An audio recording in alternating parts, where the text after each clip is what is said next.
On today's episode of Locked On 76ers, Keith and I discuss the player of the month. That is Joel Embiid. He breaks the franchise record, what it means, of course, for him and the team, and also getting ready for the Indiana Pacers tonight. We dive into it all next, right here, Locked On 76ers.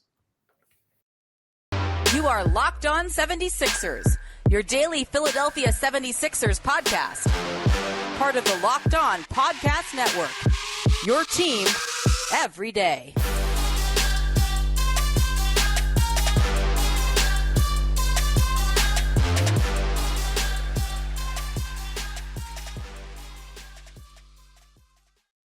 Today's episode is brought to you by BetOnline. BetOnline has you covered this season with more props, odds, and lines than ever before.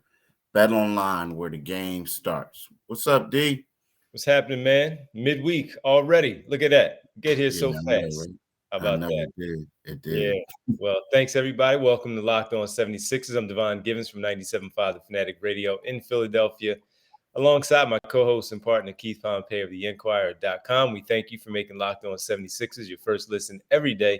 Now, remember, Locked On 76ers is free and available on all platforms, including right here on YouTube at Locked On 76ers. Keith, breaking the tie with Allen Iverson is Joel Embiid, picking up yet another Player of the Month award. We'll talk about that. We'll get into a little number thing that you have done some research on when it comes to the Sixers and their turnovers and what their record is with it.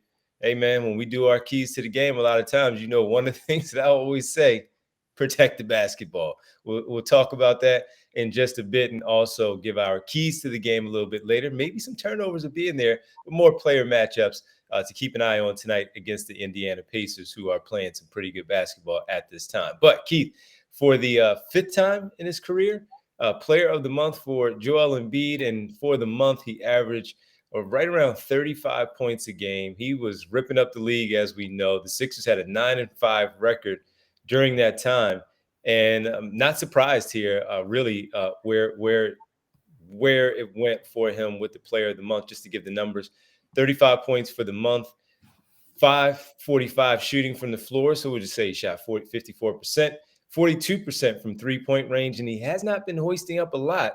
He's just making the ones that he does take. So he's been really careful of shooting threes and making sure that he's taking good shots, not just taking three-pointers just to take them. Total points, 460, 129 total rebounds, and 23 blocks on the month in the 9-4 record that the team had for the month of December. Not surprised. The guy was playing some really good basketball. Yeah, I mean, he's been playing great. He's been playing great since he's came back. He had one game. Look at it. He played what?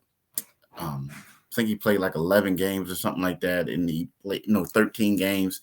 And 11 of them, he had 30 or more points. He's just been dominating. The one game that he had 16 points, you say, what's wrong with him? But he had a triple-double. And it looked like that game, we're talking about Oklahoma City on New Year's Eve. It looked like he just, was like, hey, look, we're going to win this game. I'm going to take a back seat. I'm going to let Tobias Harris, lead us to victory. And I'm just going to grab rebounds, get assists, do all the other things that I need to do. And then guess what?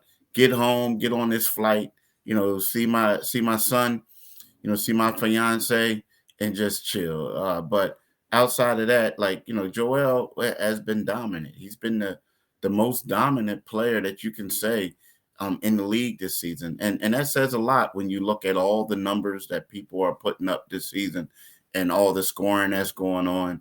And, it's one of those things where, he's a center and he doesn't have the ball in his hand as much as these other guys do, but he's still able to put up these numbers. And it's impressive because you look at all the 76ers greats and all the Hall of Famers that they've had, and this is an award that he owns by himself. He was tied with Allen Iverson, but right now I think it's really impressive to say that, this is Joel Embiid. He has something by himself, and it's only going to get better. It's only going to get better. He has more seasons to play, and I think he'll continue to play at a high level.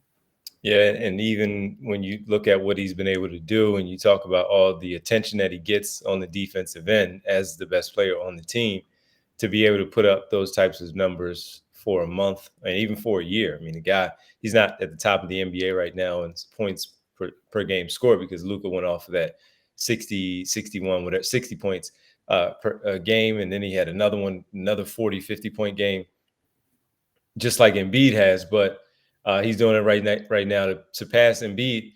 I wouldn't be surprised if Embiid erupts one more time and maybe two more times and boosts that number once again to put him back in the top spot for the scoring title in the NBA. So yeah, he's just playing at a really high level right now, and we've seen his game grow. For a time there, we knew he would be really good. Of course, making the All-Star team right away, and this is going to be his sixth consecutive All-Star when he gets in there this year. But the fact that we've seen it, the way he scores, the maturation of his game, and how he has scored, the diversity of how he does it, is really something cool to see. Now, of course, when we always talk about it, where he really is going to be looked at and talked about in terms of his values once he makes a deeper run into the postseason and maybe into the NBA Finals with the Sixers, then that's going to something that really put on his resume that really should stand out for him, his teammates, and so on. But for right now, for what we are focused on and discussing with him, those points and the award once again, yeah, it's really good. And once again, man, they're winning when he does score. So 9-4 in the month, 35 points a game, just terrorizing the league right now. And let's see if he can continue that tonight against Miles Turner, that front court of the Indiana Pacers as they come into town for a 7 o'clock game tonight. When we do that, Keith, on the other side, we'll talk about something else that you have unearthed and looked at some of the numbers. We speak about the turnovers all the time. And now we talk about the turnovers in terms of numbers and where their win-loss percentage is based on what they do when they turn the ball over at a high rate or very low rate. Let's see if they turn the ball over at a low rate tonight against the Pacers. We'll discuss it next right here, Locked On 76ers. BetOnline is your number one source for sports betting info, stats, news, and analysis. Get the latest odds and trends for every professional and amateur league out there, from pro football to college bowl season to basketball and World Cup. We got it all at betonline.net. If you love sports podcasts, you can even find those at BetOnline as well. We're always the fastest and easiest way to get your betting info. Head to the website today or use your mobile device to learn more. Bet online, where the game starts. Welcome back to Locked On 76ers. Thank you for making Locked On 76ers your first listen. For your next listen, click on the Locked On Now podcast for nightly recaps of every NBA game with analysis from our local experts. It's free and available wherever you get your podcasts. All right, Keith. Oftentimes when we do keys to the game, people who have listened, and they're probably like, Devon, why are you always saying keys to the game? Protect the basketball. Well, we know you value the basketball. You get extra possessions. It gives you a better chance of winning with the extra possessions. You can't be a minus 12 in field goal attempts because you turn the basketball over 19 times to the 10 of your opponent.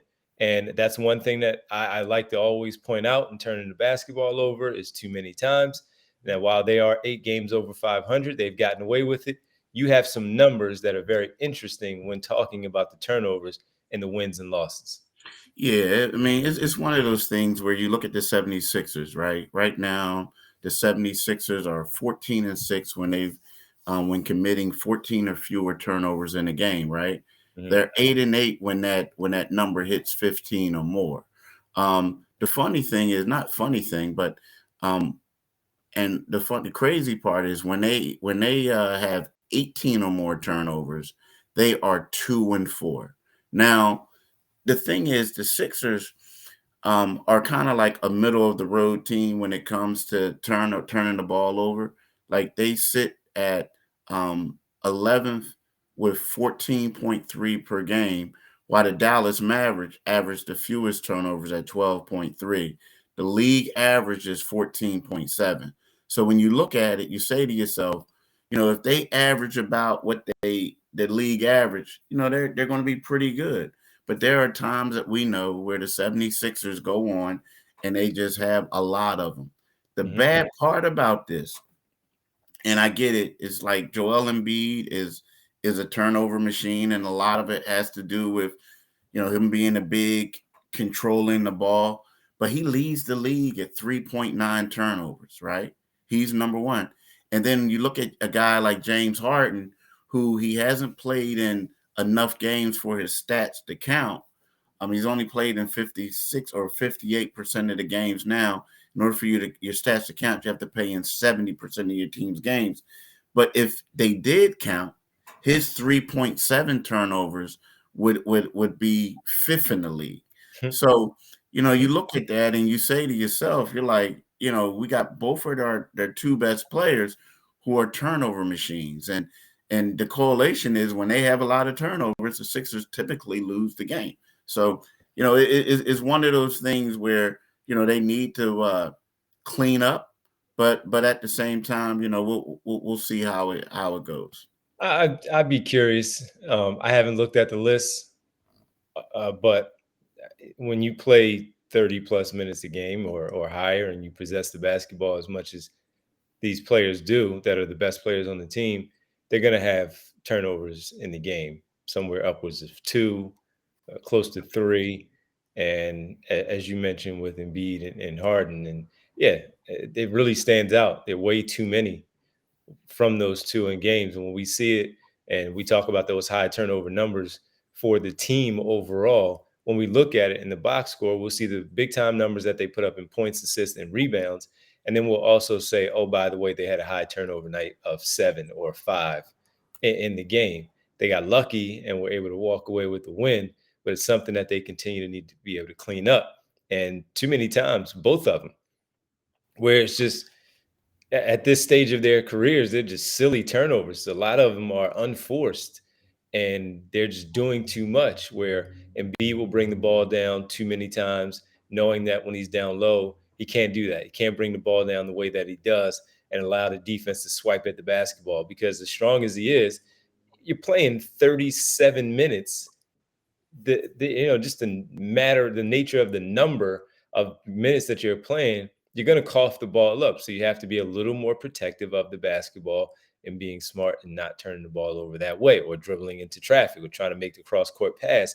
Simple things that will help lead to good plays for you if you do those simple plays and not trying to make those spectacular plays. And for James Harden, yeah, it's just sometimes it's too many dribbles and he's dribbling into traffic and he coughs the ball up. Or same thing, where as great a passer as he is, he'll get too slick sometimes, and then they're going the other way. So veteran players that should protect the basketball a lot better. You just laid out that record of what they have when they have 14 you said, and or fewer, and Yeah.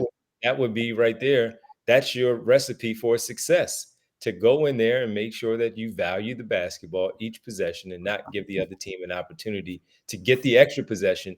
But not just that, since a lot of them are live ball turnovers, you're getting open floor, transition bucket, fast break points for the opponent versus you. And oftentimes that's an odd number that you're facing defensively, and it goes in the favor of the team that just, collected the steal and that turnover to go the other way. So yeah, they got to protect the basketball. It doesn't change tonight. That team in Indiana, they play as a young team. They play very smart. Rick Carlisle's a very good coach, as we know, and they like to run. They like to get out and transition. They have that with these quick shooting guys, and Tyrese Halliburton leading the league in assists, and Buddy Hield shooting the basketball the way that he does. Ben Mathurin, the rookie coming off the bench, scoring. They have stuff. You got to be able to protect the basketball, because they will take advantage of those opportunities. We'll get into them next. Let me say this one thing. This is one thing about James before we get into that. See, you asked about ball handling and stuff like that. The average turnovers for an NBA point guard is 1.7 a game. So he's averaging, he's way above that. Right. Huh? Almost He's way above that. But you are right. A lot of times when you think of the correlation, like you look at a guy like Luka Doncic, he averages a lot of turnovers too, but he's also a ball dominant type of guy, right? But the thing is, is one of, and Harden has always been one of those guys who turn the ball over a lot. But right now, when you look at it, the average is 1.7 for an NBA point guard, and his is 3.7. So I just wanted to put that out there so people can know, what a comparison is. So Yep. there. Guess what? Too many. Yeah. Too many. Too many. All right. On the other side, we'll break down the Sixers and the Pacers, talk about what the Sixers need to do to pick up their third win in a row and their 16th win at home at the Center. We'll do that next right here, Locked On 76ers.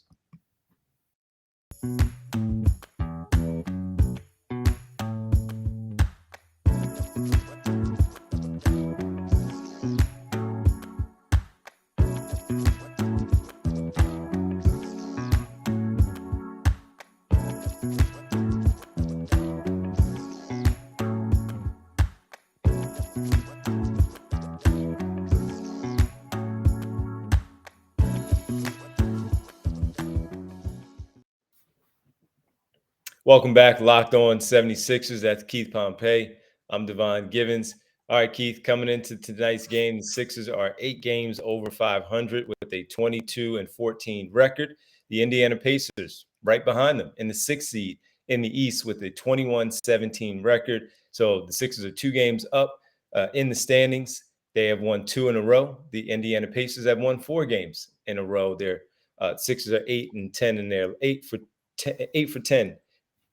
8-2 in their last 10. They won 8 of their last 10 games, and they are 1 game back of the Cleveland Cavaliers for number 4 in the standings. So, man, when we look at things here, and there's a slew of games tonight, including Cleveland plays tonight. So there's a chance that the Sixers could end up with an even record if they win and the Cleveland Cavaliers lose, that they'll be tied. Brooklyn also is playing this evening, going against Chicago. They're going for their 13th win in a row. But as far as these two teams go, what are you looking at when you check this one out? Some keys to the game, of course, some matchups that you're looking forward to. I mean, more so than, the keys to it, the game. I mean, I'm looking more at the matchup. I mean, I'm looking at Halliburton going and the point guard play between Halliburton and James Harden. I don't think it's going to be one of those things where Harden is going to guard Halliburton. You know what I mean? I think that's something that you're going to want maybe DeAnthony Melton on him, or who knows? You may have him on Buddy Hield, but I think Halliburton. Yeah, but the thing about Halliburton is I look at him, like, I hate to say it, he's the head of the snake. As good as Buddy Hield is, Halliburton there's no hate in that. That's just what it is. No, yeah, but what I'm saying is, like, if I had to put my best defender on somebody, like, I think it might be Halliburton, just because if he gets out, and like we saw what he did against the Sixers a couple years ago, right? And the thing is, if he gets out there and he gets cooking, he's the one, he can score points, but he's also going to distribute the rock, this and that. So I really would like to see what he, and just comparison to him and Harden. I mean, let's face it, both of these guys are worthy of making the All-Star team. I think Halliburton is going to make it just because of the strength of his leading the league in assists. But Harden is like, yo, you that old head, and you got this young guy coming in, and you want to show that you still the man. Even though you average 11 assists a game, you want to show that. And the second one, if it was one, it's just a center matchup. Now, Joel is going up against a shot blocker. In the past, it was always one of those things where people always felt like, this guy had some success against Joel. The last couple of games, it really hasn't been that way, that they played. But it's been a little one-sided. But at the same time, it's something that you want to see. But to me, it's that Halliburton, it's that point guard matchup is the one I really want to see. I could see Dan Burke going the other way. To your point, having Harden still on Tyrese Halliburton while he was running the offense, and having, because of the volume of shots that Buddy Hield may get off of those actions that they run, to get him free looks behind the three-point line, where they might lean more towards having DeAnthony Melton chasing around Buddy Hield versus trying to slow down Tyrese Halliburton. See where it goes, and then make a decision on how they do it. I could see it going either way. So, but you first of all, you're absolutely right, because generally I would say, yeah, have DeAnthony Melton on that particular point guard to slow him down. But with the shooting of Buddy Hield, I just wonder if they at least start him off that way, and then maybe they just picks come easy switch right away, not a big problem. You take whoever's available. The guy's averaging double figure assists in Halliburton. He's done a tremendous job. What is this, year number 3 of leading a team that, Keith, we were talking about that's supposed to be, again, a lottery team. And while they are probably going to be a lottery team, maybe they have more of the looks right now of last season's Cleveland Cavaliers. And remember, Cleveland jumped up in there early, and we were like, what's happening here? This is a little bit too early. And then eventually they suffered too many injuries, like Ricky Rubio tore his ACL, and Kevin Love went down with some injuries, and Jared Allen would miss a couple of games. Same thing with Evan Mobley. Darius Garland would miss those games, but they were still able to hang in there and stay afloat. But even with them staying afloat, they eventually started to fall down in the end, and the cream rises to the crop once the playoffs seedings in the end of the campaign is really there. So they're playing in the play-in tournament. Right now, New York, Miami, Chicago, Toronto, all those teams that we have to keep an eye on, Atlanta, are behind the Pacers. But right now, I mean, you got to give credit to Rick Carlisle for what he has done with this team this season. And Tyrese Halliburton, I agree with you.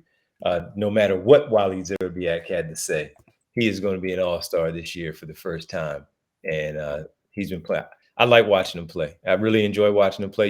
You talked about it when he was with the Kings before that trade deadline, and he dropped like 38, 39 on the Sixers that evening, and he was lighting them up. And that had a lot of Sixer fans wondering, should we trade for this guy? and we know where they went. I don't think many people are too upset with getting James Harden, but of course, the topic of Tyrese Halliburton and that trade for Ben Simmons is one that may be looked at for a while. My key, I can't go away from anything that you said, so I'll go in a different direction. How they defend Ben Mathurin when he comes off the bench. Tremendous scorer, young guy, but they're using him in that role as a bench player right now. He'll be a starter at some point in his career, but right now as a rookie coming off the bench, physical player, super athletic, can get up and down the floor, very fast. And while they held him in check pretty much that first game when the Sixers were 0-3 on the season, their first win came against the Pacers in game number 4 of the year. They held Ben Mathurin down pretty much. Let's see what they do tonight, as he is now 30 games into his career, and he understands the NBA game a little bit more. So I'm very curious to see how that one goes. And don't forget about Andrew Nembhard, who has been starting for them, the rookie from Gonzaga, who plays the guard/wing position.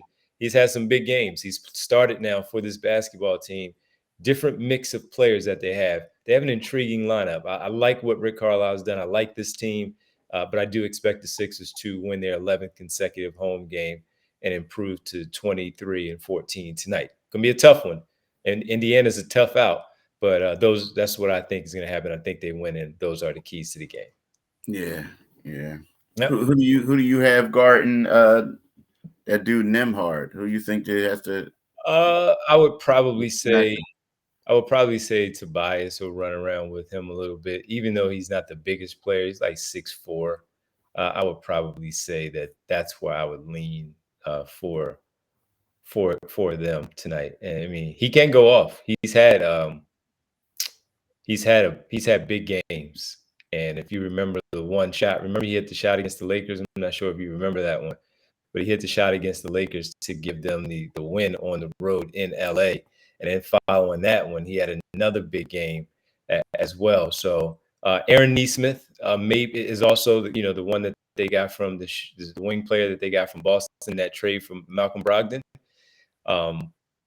That is also one. So Nembhard, maybe they'll go more PJ Tucker on Aaron Nesmith, Nembhard, and again, just go back and forth, guys. Let's just swap these guys out. It's not a big deal. Cross match, just everybody even switch. That they're basically a small team with Miles Turner. You know what I mean? So gonna be a fun one. It's gonna be a fun one. I like what they're doing. Yeah. It should be exciting.